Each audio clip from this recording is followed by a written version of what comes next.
Hello दोस्तों, स्वागत है आप सभी का आपके अपने यूट्यूब चैनल प्रतिष्ठा हिंदी ज्ञानधारा में। तो इस समय हमारी सीरीज चल रही है नाटक विधा की। नाटक विधा में आज हम बात करेंगे लक्ष्मी नारायण लाल के नाटक पर और देखेंगे कि इन्होंने कौन कौन से नाटक लिखे हैं। वैसे इनके नाटकों की संख्या बहुत ही ज़्यादा है। मुझे लगता है नाटक की अगर बात करें तो सबसे ज़्यादा जो नाटक लिखे गए हैं वो लक्ष्मी नारायण लाल के द्वारा ही लिखे गए हैं। तो इनके नाटकों को हम पढ़ते हैं। लेकिन हाँ, क्लास की शुरुआत करने से पहले अगर आप चैनल पे फर्स्ट टाइम आए हैं तो प्लीज़ चैनल को नहीं, पहले वीडियो को पूरा देखिएगा। अगर वीडियो अच्छी लगेगी तो लाइक कीजिएगा और इसी तरह की अगर वीडियोस पाना चाहते हैं तो प्लीज़ चैनल को सब्सक्राइब कर लीजिएगा ताकि मेरे द्वारा जो भी वीडियोस अपलोड की जाए उसकी नोटिफिकेशन आप तक ज़रूर पहुँचे। और सभी को पता होगा इस समय एग्ज़ाम की जो घड़ी है वो करीब आ चुकी है और तैयारियां ज़ोर शोर से चल रही हैं। रचनाओं में जो है रचनाएं जो हैं वो बहुत ज़्यादा कंफ्यूज भी करती हैं कि कौन सी रचना किसकी है, इन्हें कैसे याद करें। इसीलिए जो है मैंने सोचा है कि ट्रिक के माध्यम से थोड़ा रचनाओं को याद करा दिया जाए ताकि एग्ज़ाम में थोड़ी सी आसानी हो जाए, सुविधा हो जाए चीज़ों को याद करने में। वैसे ही देखा जाए तो हिंदी का सिलेबस जो है काफ़ी लंबा चौड़ा है, बहुत ही अधिक है और इसमें जो सबसे ज़्यादा दिक्कत करती है वो है रचनाएं। तो ठीक है, फिर मैं कोशिश यही करती हूँ कि जितना हो सके आसान शब्दों में आपको सारी की सारी रचनाएं याद करा दी जाएं। तो चलिए देर ना करते हुए क्लास की शुरुआत करते हैं। बने रहिएगा मेरे साथ शुरू से अंत तक, तभी आपको चीज़ें समझ में आएंगी। और जैसा भी लगेगा आप, अगर क्लास पसंद आएगी तो कमेंट कीजिएगा, नहीं पसंद आएगी तो कोई बात नहीं। ठीक है, फिर क्लास की शुरुआत करते हैं। देखते हैं लक्ष्मी नारायण लाल के नाटक। इनके द्वारा जो नाटक लिखा गया है, सबसे पहले हम इनके नाटकों को देख लेते हैं। अंधा कुआं, लंका कांड, मादा कैक्टस, सुंदर रस, तीन आंखों वाली मछली, सूखे सरोवर, बहुरंगी, तोता मैना, रात रानी, दर्पण, रक्त कमल, सूर्यमुखी, कलंकी, मिस्टर अभिमन्यु, कर्फ्यू, दूसरा दरवाज़ा, अब्दुल्ला दीवाना, नरसिंह कथा, व्यक्तिगत, गुरु, यक्ष से प्रश्न, कजरी वन, बलराम की तीर्थ यात्रा, पंचपुरुष, गंगा माटी, यहाँ पे है गंगा माटी, सगुन पक्षी, हाथी, घोड़ा, चूहा, ये तीनों एक ही में है, हाथी, घोड़ा, चूहा, राम की लड़ाई, सब रंग मोहभंग, काफ़ी हाउस में इंतज़ार, अरुण कमल, कथा विसर्जन और लास्ट रचना है एक सत्य हरिश्चंद्र। तो यहाँ पर हमने जो है लक्ष्मी नारायण लाल के कुल 33 नाटकों को देखा है। तो अब इन नाटकों को हम एक स्टोरी के माध्यम से याद रखेंगे और मुझे लगता है कि ये स्टोरी आप जब सुनेंगे तो आपको भी बहुत अच्छी लगेगी और साथ ही साथ इसमें जितनी भी रचनाएं हैं सब एक ही स्टोरी में कनेक्ट भी हो जाएंगी। तो बस आप शुरू से बने रहिएगा कि मैंने चीज़ों को कैसे कैसे जोड़ा है, सेम उसी तरीके से आप भी चीज़ों को याद कर लीजिएगा। इसके बाद गारंटी मैं लेती हूँ कि आपको सारी की सारी रचनाएं इनकी कभी भी नहीं भूलेंगी, लक्ष्मी नारायण लाल की। तो चलिए इनको याद करते हैं। देखिए, ये जो लक्ष्मी जी हैं, माता लक्ष्मी जी, वो नारायण से कहती हैं कि ये जो 55 साल पुराना, मतलब कि अंधा कुआं जो है इसका समय है 1955। इसका समय आप लिख लीजिएगा, इसका समय 1955 है। तो लक्ष्मी जी जो हैं वो नारायण जी से कहती हैं कि ये जो 55 साल पुराना अंधा कुआं दिख रहा है ये वही है जो लंका कांड में दिखाया गया था।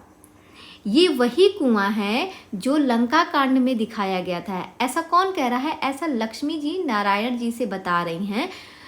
क्या कहती हैं कि ये जो 55 साल पुराना तो आपको अंधा कुआं दिख रहा है, ये वही अंधा कुआं है जो लंका कांड में दिखाया गया है। फिर आगे कहती हैं कि जहाँ पर मादा कैक्टस जहाँ पर मादा कैक्टस है जो सुंदर रस को चूसती है। मादा कैक्टस कहाँ पे है? उसी अंधे कुएं के पास बता रही हैं। अब यहाँ से शुरू होगी आपकी स्टोरी कि अंधे कुएं के पास क्या क्या चीज़ है, कैसे कैसे बताया जा रहा है, आप समझने का प्रयास कीजिएगा। तो कहते हैं कि वो जो अंधा कुआं है ये वही अंधा कुआं है जो लंका कांड में दिखाया गया है, और वहाँ पर मादा कैक्टस है जो सुंदर रस चूसती है। सुंदर रस से याद हो जाएगा, सुंदर रस इन्हीं की रचना है। वहीं पर 3 आँखों वाली मछली भी रहती है जो सूखे सरोवर में पाई जाती है, और वो कैसी है? वो बहुरंगी है, वो कई कलरों की है। वो कैसी है? वो बहुरंगी है।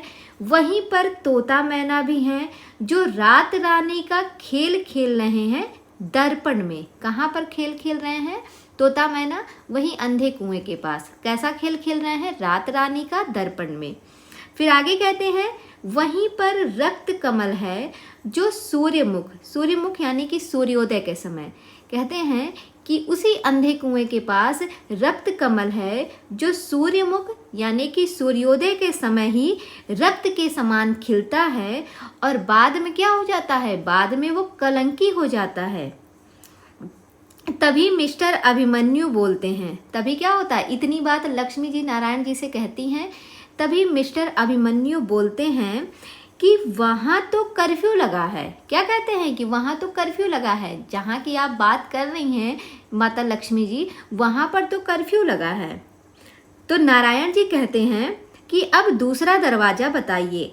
जैसे अब्दुल्ला दीवाना ने नरसिंह कथा में व्यक्तिगत गुरु बनकर यक्ष से प्रश्न करके बताया था, तभी कजरी वन से, इतनी बात होती है तभी क्या होता है? तभी कजरी वन से बलराम की तीर्थ यात्रा करके कितने लोग? 5 लोग, 5 पुरुष गंगा माटी लिए हुए सगुन रूप में, सगुन गंगा माटी साथ में लिए हैं, और क्या करते हैं?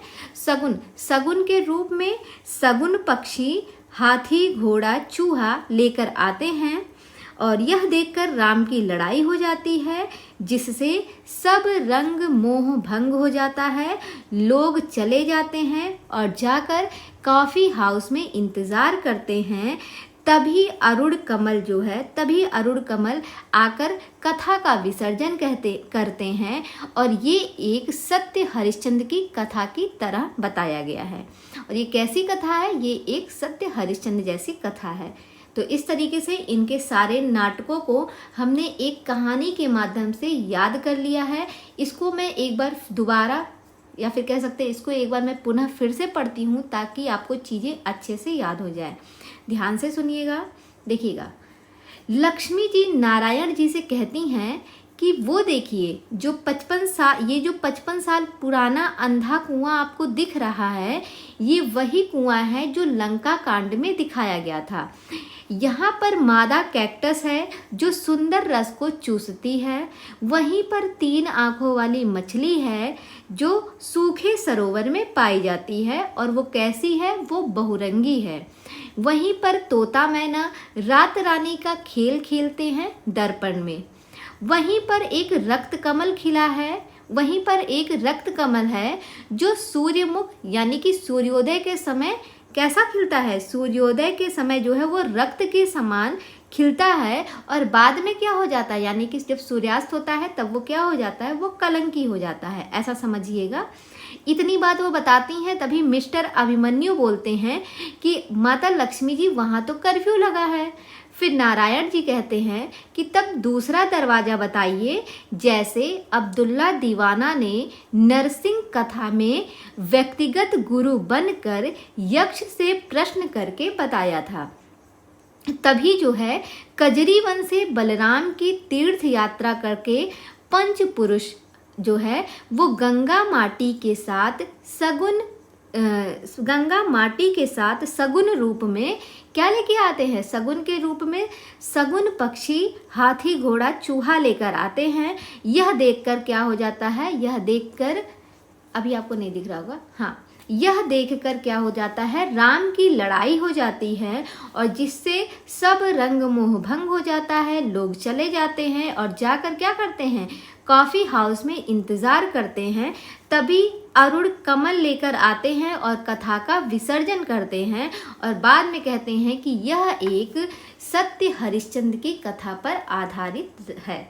इस तरीके से हम लक्ष्मी नारायण लाल के सारे नाटकों को एक ट्रिक के माध्यम से, एक स्टोरी के माध्यम से, इनके जो जितने भी 33 नाटक हैं सभी को याद कर लिया है।